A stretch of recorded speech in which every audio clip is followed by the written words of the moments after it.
were born. And before you knew who you were, someone told you who God was, not through evidence, not through personal experience, not through inquiry, through repetition, through rituals, through people who were told the same thing when they were too young to understand it. That's not truth, that's a cycle. From the moment a child can speak, they are taught to recite prayers they don't understand, to fear things they can't see, and to obey rules they never agreed to. In some households, belief is not optional, it's mandatory. Not just in action, but in thought. You don't get to choose your God, you inherit it, like a family heirloom. And walking away from it isn't just seen as personal change, it's treated like betrayal. Religion sells the idea of freedom, but it comes wrapped in submission.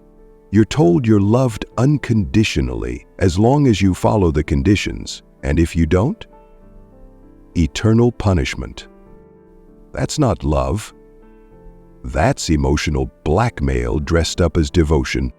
The real deception begins with the illusion of choice. People say faith is personal, but how personal can it be if it was forced on you from the start? Look at the world map. People in predominantly Hindu countries grow up Hindu. People in Christian nations grow up Christian. Muslims raise Muslims. This isn't some spiritual coincidence, it's geography, it's social conditioning. And yet, everyone is told their version is the absolute truth. It would be one thing if religious beliefs came after a journey of discovery, but that's rarely how it works. Beliefs are installed early and doubts are treated like disease. The earlier the indoctrination, the harder it is to question. You're not raised to think freely.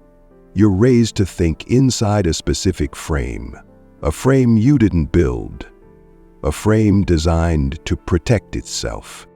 And when someone begins to question, the guilt kicks in, not because the questions are wrong, but because you were never given the tools to face them without fear. You were taught that doubt is dangerous, that faith is strength, and that questioning the system is rebellion against the divine. But what kind of truth needs to be protected from questions? Religions build their authority on emotional leverage. They tell you that you're broken, that you're born sinful, that without them, you're lost. It creates a problem, then sells you the solution. And this isn't accidental. It's how belief systems keep people in line, by convincing them that they are dependent. And the rules? They aren't just about spirituality, they're about behavior, clothing, marriage, sex, money, family, even thought. Religion isn't just about belief in God, it's a system of control. It dictates who you are, what you're worth, what you can't say, what you shouldn't want, and what you must accept, even if it hurts you. Take a look at how religion has handled dissent throughout history, not with dialogue, with force, with exclusion, with violence. Heretics were burned, apostates were hunted, critics were silenced. Even today, leaving your religion in some countries can mean death. That's not a spiritual failure, that's institutional survival. People often say religion brings comfort, but comfort doesn't mean truth. A lie can feel warm if it's been wrapped in tradition and repeated enough times. And when everyone around you believes the same thing, it doesn't feel like a lie, it feels like reality, until you step outside it, and stepping outside is hard. Because religion isn't just belief, it's family, it's community, it's identity. You don't just leave an idea, you leave a whole world. And that's the trap. You're born into it. It defines your values, it shapes your language, it controls your fears and hopes and dreams. That's what makes it hard to see clearly, because the system teaches you how to see. Religious leaders aren't just spiritual guides. They're authority figures. They hold political power. They influence laws. They decide what is acceptable, not based on evidence, but on scripture. And those scriptures? They were written centuries ago by people who believed the sun revolved around the earth. These aren't timeless truths. They're tribal codes preserved in ritual, yet they're treated as universal wisdom. They're used to deny people basic rights, to control women, to shame sexuality, to suppress scientific discovery, to fuel conflict, to justify power. Religions promise salvation, but only if you obey. That's not a promise. That's a transaction, and the cost is your autonomy. You're told to sacrifice your desires, your doubts, your reason, because obedience is virtue. And even when religions evolve, it's not because they chose to, it's because they were forced to. The church didn't embrace science, it tried to destroy it. It didn't accept equal rights, it resisted them. Every step forward has come from people willing to question, not from those who blindly believed. And yet the same system that resisted change now claims moral authority. It says it defines good and evil. But if a God needs humans to carry out justice, then what does that say about the God? Some might say religion does good, that it builds community, helps the poor, teaches kindness. But those things don't require belief in invisible beings. A secular society can build hospitals, support charity, foster compassion without invoking the supernatural. Morality isn't owned by religion. It's part of being human. In fact, when you take fear out of the equation, people still help each other. They still love. They still create meaning. They still live ethical lives. What disappears isn't morality. It's guilt. Guilt for existing. Guilt for being human. Guilt manufactured by a system that needs you to feel small so it can sell you salvation. When you were a child, you trusted the adults around you. You believed what they said because you didn't know better. That's natural. But now you do know better. You can think for yourself. You can ask, who benefits from this system? Who gains when I obey without question? Who profits from my fear? Religion doesn't just ask for belief. It demands conformity. And conformity is easy to sell when it's dressed as eternal truth. But the truth doesn't need to be threatened by other perspectives. It doesn't collapse when challenged. It doesn't rely on rituals or robes or ancient texts to prove itself. The deeper truth is this: most people never chose their beliefs. They were handed down like family recipes, wrapped in emotion, reinforced by culture, protected by taboo. But once you step outside the script, you realize something powerful. You never needed it. You don't need to fear eternal punishment to be kind. You don't need ancient laws to live ethically. You don't need to be told you're broken in order to grow. What you need is honesty, curiosity, courage. No child is born with religion in their head. It's put there, slowly, systematically, repeated until it becomes part of how they think. That's not spiritual awakening. That's programming. And that's what makes it a scam. Not just because it's false, but because it pretends to be the one thing it's not, a choice. You were born into it, but you don't have to die in it. The moment you begin to question the system, everything shifts. You see people defending their beliefs not with logic, but with emotion. You realize most debates about religion aren't really about truth. They're about fear. Fear of being wrong, fear of rejection, fear of punishment. So people hold on, even when it no longer makes sense. Because letting go would mean admitting they were lied to, and that hurts. But here's the irony. Religions claim to offer liberation. They say they free you from sin, from chaos, from death. But what they actually do is hand you a different kind of prison, one made of shame, of obligation, of mental submission. You're told to deny yourself, to suppress your desires, to distrust your mind. You become a stranger to your own instincts. That's not freedom.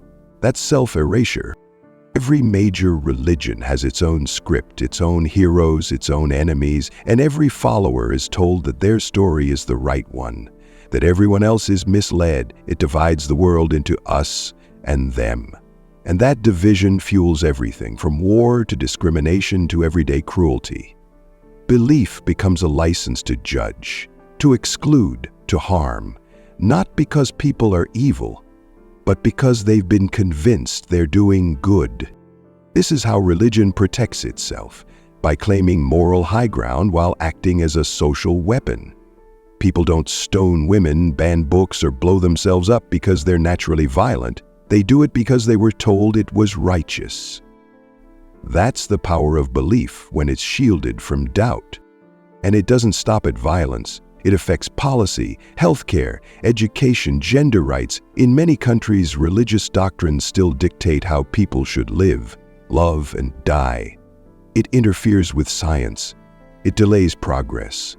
It holds humanity back, not because it's full of bad people, but because it's built on unquestionable authority. When one book is treated as more important than new discovery, curiosity dies. Religion claims to be the answer, but it's often the reason we can't ask the right questions.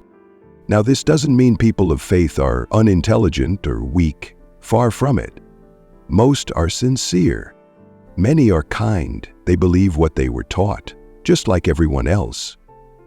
But sincerity doesn't equal truth. People can be deeply sincere and still be wrong.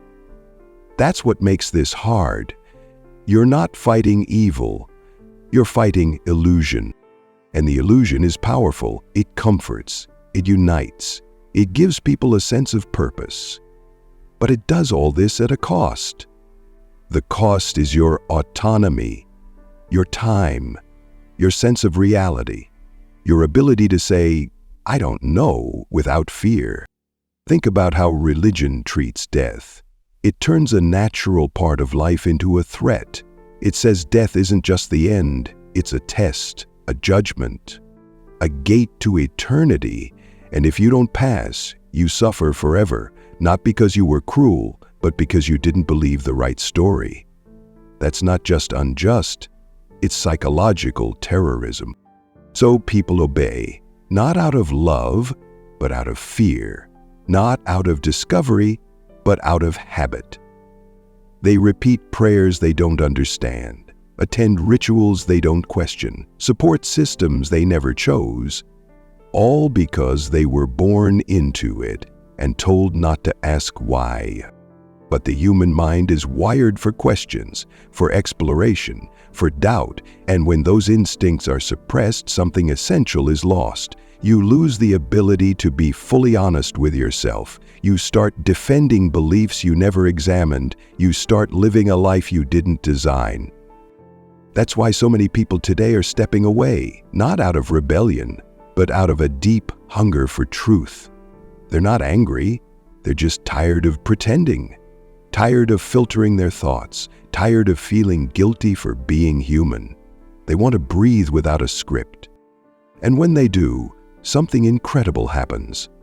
They find meaning, real meaning, not handed down by priests, but discovered in real life, in relationships, in learning, in nature, in art, in the quiet moments when nothing needs to be holy to be beautiful.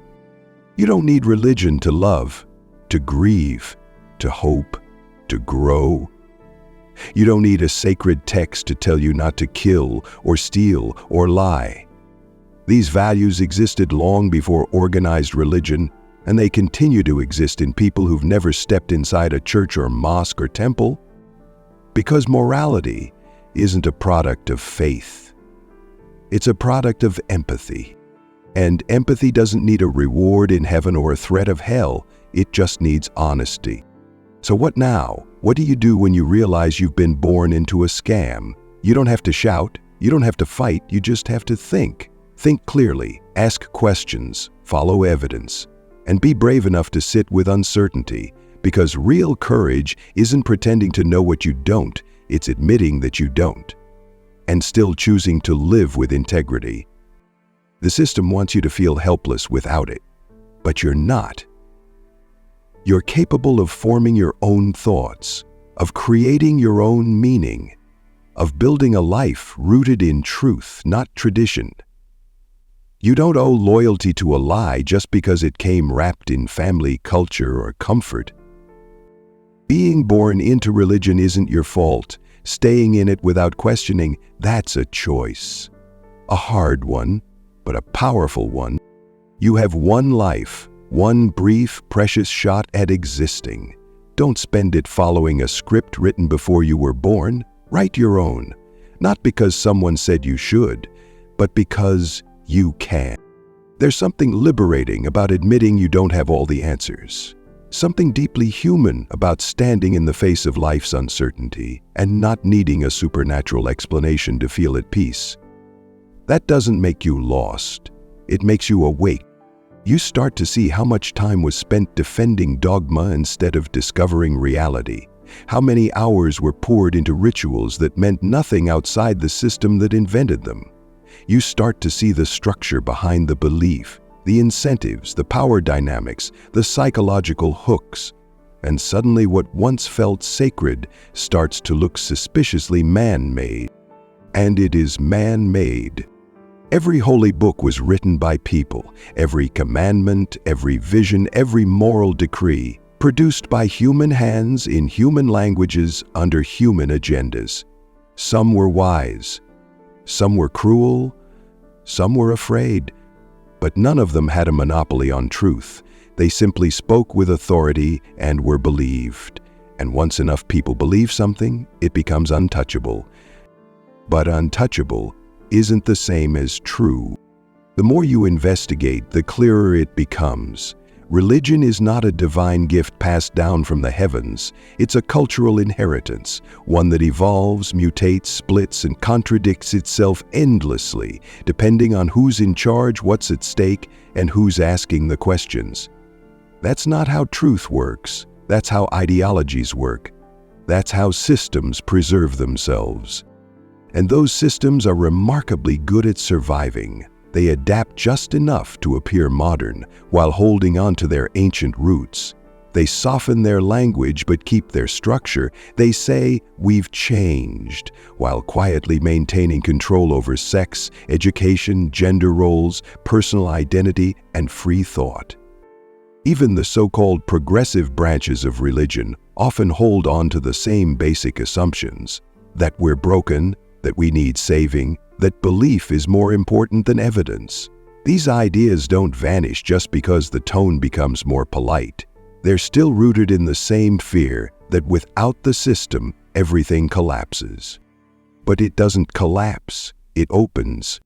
Outside the system, there's no one-size-fits-all script, no prepackaged answers, no invisible judge watching your every move. There's just you, your questions, your relationships, your evolving sense of what it means to be alive. And that's enough.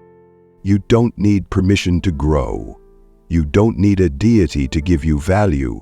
You are not a failed version of some divine ideal. You are simply human. And that's already miraculous. The scam of religion isn't just about money or control. It's deeper than that. It's about convincing people that they can't trust themselves, that their doubts are dangerous, that their curiosity is rebellion, that their individuality is sinful, that they were born with a flaw that only the system can fix. And that's the biggest lie. You were never broken. You were curious. Curious enough to ask the questions they told you not to ask. And that curiosity, however small, however quiet, is the beginning of freedom. Not the kind of freedom offered in sacred texts where obedience is rebranded as choice. Real freedom. The kind that starts when you stop pretending to believe. People say faith brings peace, and for some maybe it does. But blind faith also brings war, censorship, suppression, and self-hatred. The same doctrines that comfort one person can be used to destroy another. And that's not just unfortunate, it's systemic. When belief is elevated above compassion, above evidence, above individuality, then harm becomes holy. And history is full of examples. The Inquisition, the Crusades, witch trials, honor killings, blasphemy laws. These aren't distortions of religion, they're symptoms of its design. Yet even today, challenging religion is considered taboo, It's seen as offensive, as disrespectful. But silence only serves the status quo. If a belief system is so fragile that it can't survive honest questions, it doesn't deserve reverence. It deserves scrutiny, because the cost of pretending is too high. People stay in religions that shame them, control them, traumatize them, because they were never shown a way out, because leaving feels like walking off a cliff. But the truth is, there is solid ground on the other side. There is life outside of belief. There is clarity after confusion. There is self-respect after submission. Leaving religion doesn't mean losing your way. It means you finally get to choose your own. You start to learn not what others claim is sacred, but what feels honest, ethical, meaningful to you. You build your values not from fear, but from understanding. You stop waiting for permission to live, and you begin to think, truly think, about what matters. Not because someone told you to, but because you decided you deserve to know. And that's the ultimate act of liberation, deciding fully and consciously that the story you were born into doesn't have to be the story you continue. You were born into a system, a belief, a structure. But belief isn't birthright, it's a decision. And once you see the machinery behind the curtain, you can't unsee it. What you do next, that's entirely up to you.